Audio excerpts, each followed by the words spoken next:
আসসালামু আলাইকুম। আশা করি সবাই ভালো আছেন। আলহামদুলিল্লাহ আমরা ভালো আছি। চলে আসলাম রান্নাঘরে। আজকে আমি তো পরিচিতি রান্না করব। এখানে এনেছি পুঁই শাক দিয়ে চিংড়ি মাছটা রান্না করবো।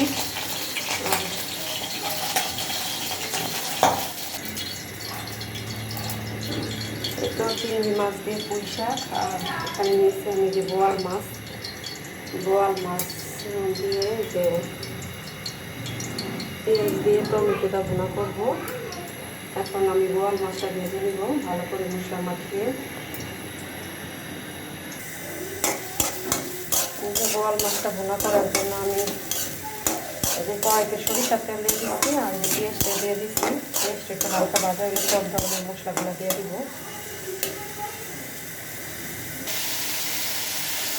কিন্তু বোয়াল মাছটা পুরো ভাজা শেষ। আর এখানে আমার এই যে এক চুলায় আমি মাছটা ভাজতেছি, আর এক চুলায় আমি তরকারিটা বসাই দিচ্ছি।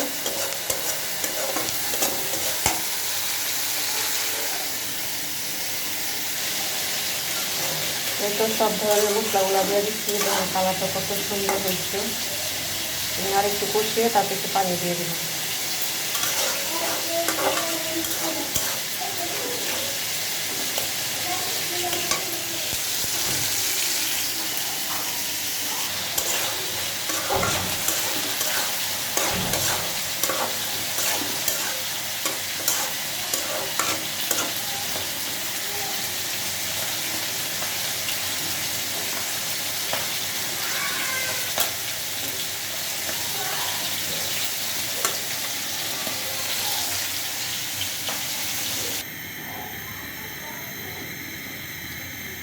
একটু টমেটো দিয়ে বোয়াল মাছ ভুনাটা প্রায় রান্না করা শেষ।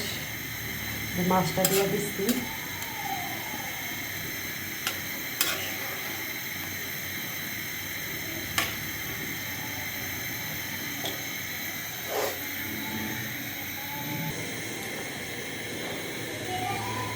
তো বোয়াল মাছ রান্না করা আমার প্রায় হয়ে গেছে।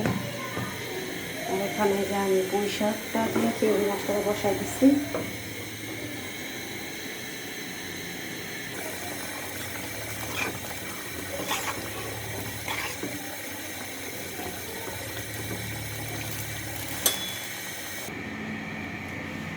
তো চিংড়ি মাছ দিয়ে পুঁই শাকটা রান্না করা হয়ে গেছে। মাশাআল্লাহ অনেক সুন্দর হয়েছে। আশা করি আমার ভিডিওটা দেখবেন। আর ভিডিওটা দেখে যদি ভালো লাগে লাইক কমেন্ট করেন, আমার চ্যানেলটা সাবস্ক্রাইব করেন।